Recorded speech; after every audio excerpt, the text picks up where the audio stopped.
नमस्कार.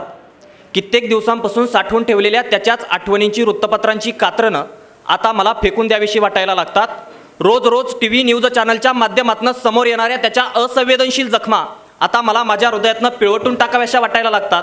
मग जागोजागी साचलेले दुधाचे डोह, रस्त्याच्या कडेने झालेला कांद्याचा चिखल, टोमॅटोमुळे अगदी आमच्या तळपायाशी येऊन साचलेला त्याच्या कित्येक दिवसाच्या मेहनतीचा लालभडक सडा, अगदी कोवळं पीक लागलेल्या पपईच्या पिकातनं फिरवलेला उभा नांगर, महापुरानं वाहून नेलेला त्याचा भूमी नावाचा काळजाचा तुकडा, सावकारशाहीनं गिळंकृत केलेल्या जमिनी, दुष्काळानं ओसाड झालेली वावरं, हमीभावानं मोडलेला त्याचा संसाररूपी मणका, कर्जबाजारी पुन्हामुळे बांधापलीकडच्या बाबळीला लटकलेली भारतीय अर्थव्यवस्था आणि एवढंच कमी काय म्हणून संवेदनाबधीर झालेल्या व्यवस्थेला कंटाळून स्वतःच्याच अस्तित्वाची भीक मागणारा तो, कधी काळी हजारो एकरांचा मालक असणारा आमचा शेतकरी आज मात्र भूमिहीन होतो आणि इथल्या व्यवस्थेला कंटाळून विषाची बाटली घेऊन स्वतःचं जीवन संपवायला लागतो. मुळात सर, या कृषीप्रधान भारतातला शेतकरी ज्या वेळेस शेती आणि शेतकरी यांच्यामधल्या संबंधांना श्रद्धांजली व्हायला लागतो त्यावेळेस मनामध्ये प्रश्नांचं काहूर माजायला लागतं.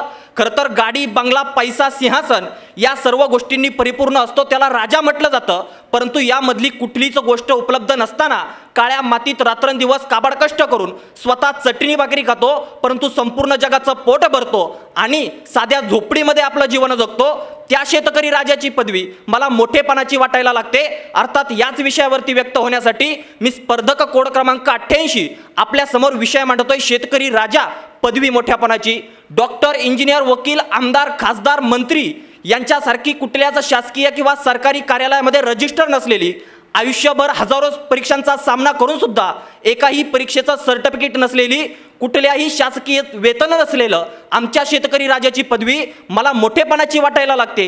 कारण सर, या देशामध्ये असणाऱ्या सर्व पदव्यांमध्ये मला स्वार्थ दिसतो, परंतु इथल्या समाज व्यवस्थेनं आणि शासन व्यवस्थेनं कितीही छळ केला तरीही त्या व्यवस्थांचं पोट भरण्याचं काम आमच्या देशातला बळीराजा करतो.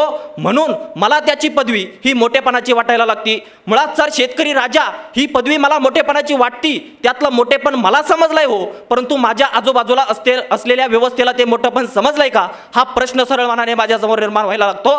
मुळात अगदी आपल्या मुलाबाळांप्रमाणे वाढवलेल्या पिकावरती घोडे नाचून उद्ध्वस्त करणाऱ्या मुघलांपासून तर या देशातला माल स्वस्त दरात खरेदी करून त्यांच्या देशामध्ये नेऊन विकणाऱ्या इंग्रजांपर्यंत या देशातील शेतकऱ्यांचं फक्त शोषण आणि शोषणच झालं. पण स्वातंत्र्यानंतर आता तरी शेतकऱ्यांचं राज्य येणार असं वाटलं होतं, परंतु स्वातंत्र्याच्या दुसऱ्याच दिवशी अण्णाभाऊ साठे सांगायला लागतात की देश की आजादी झुटी है, देश की जनता भुकी है. मुळात स्वातंत्र्याच्या दुसऱ्याच दिवशी या देशातल्या शेतकऱ्यांना जर जगण्यासाठीचा संघर्ष करावा लागत असेल तर मग आम्ही शेतकरी राजा या पदवीमधलं कुठलं मोठेपण शोधतोय हा प्रश्न माझ्यासमोर निर्माण व्हायला लागतो. सर, स्वातंत्र्यानंतर PL 480 या नियमानुसार अमेरिकेमध्ये जो गहू जनावर खात असतील तो गहू आयात करून स्वतःची भूक भागवणारा भारत आज मात्र 1962च्या हरित क्रांतीनंतर दूध उत्पादनात, गहू तांदूळाच्या उत्पादनात जगामध्ये प्रथम क्रमांक गाठतो. अर्थात ज्यांनी आपल्यावरती 150 वर्ष राज्य केलं त्या इंग्रजांची अर्थव्यवस्था मागं टाकत या देशातल्या शेतकऱ्यांच्या कष्टावरती, बळावरती आणि इथल्या कृषी व्यवस्थेच्या आधारावरती आपला भारत देश जगामध्ये सगळ्यात मोठी 5व्या क्रमांकाची अर्थव्यवस्था बनतो. परंतु या देशातल्या शेतकऱ्यांची आज सुद्धा परिस्थिती बदलत नाही तरी सुद्धा या शेतकरी राजाची पदवी मला मोठेपणाची वाटायला लागते. त्याचं कारण दुष्काळ, अतिवृष्टी, महापूर, भूकंप, चक्रीवादळ अशा प्रकारच्या आसमानी तर उत्पादित मालाला योग्य बाजारपेठा, हमीभाव, तंत्रज्ञान व सरकारची धोरण व्यवस्था, बोगस बियाणांचा पोरखेड, व्यापार स्वातंत्र्यावरील गदा अशा प्रकारच्या सुलतानी संकटांचं ओझं डोक्यावरती घेऊन या देशातला शेतकरी आणि शेती यांच्यामधला खडतर प्रवास आज सुद्धा तसाच चालू आहे. म्हणून मला वाटतं शेतकरी राजा ही पदवी आमच्यासाठी मोठेपणाची आहे. मुळात सर, NCRB राष्ट्रीय गुन्हा नोंदणी केंद्राचा अहवाल सांगतो की या देशामध्ये एका वर्षात 10 ते 11 हजार शेतकरी आत्महत्या करतात.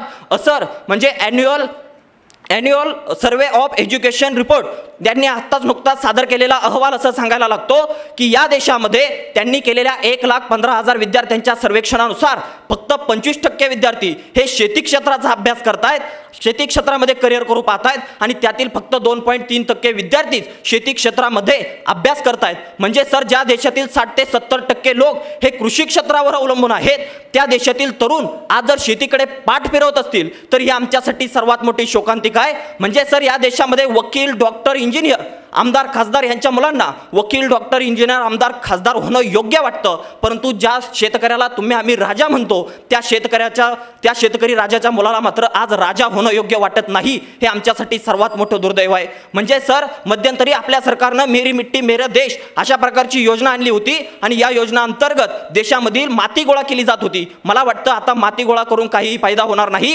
त्या मातीमध्ये कष्ट करणाऱ्या, घाम घालणाऱ्या शेतकऱ्यांच्या समस्या आम्हाला जाणून घ्याव्या लागतील आणि जोपर्यंत आम्ही त्या शेतकऱ्यांच्या समस्या जाणून घेत नाहीत तोपर्यंत शेतकऱ्यांचे प्रश्न कधीच संपणार नाहीत. मुळात शेतकऱ्यांचं हे शोषण आम्हाला थांबवायचं असतील तर आज आम्हाला शेतकऱ्याला फक्त आव्हानं देऊन चालणार नाही, तर त्यासाठी शेतकऱ्याला एक मदतीचा अधिकार द्यावा लागेल. शेतकऱ्याला जे कागदपत्रावर असणारे कायदे हे शेतकऱ्याच्या बांधावर उतरावे लागतील. आधुनिक तंत्रज्ञान हे शेतकऱ्याच्या बांधापर्यंत पोहोचवावं लागेल आणि सर्वांना शेतकऱ्यांना सहानुभूती देण्यापेक्षा त्यांच्यासाठी एक मदतीचा हात आम्हाला द्यावा लागेल. तो येत्या काळात प्रत्येक जण देईल. एवढाच माफक आशावाद. मनपूर्वक धन्यवाद.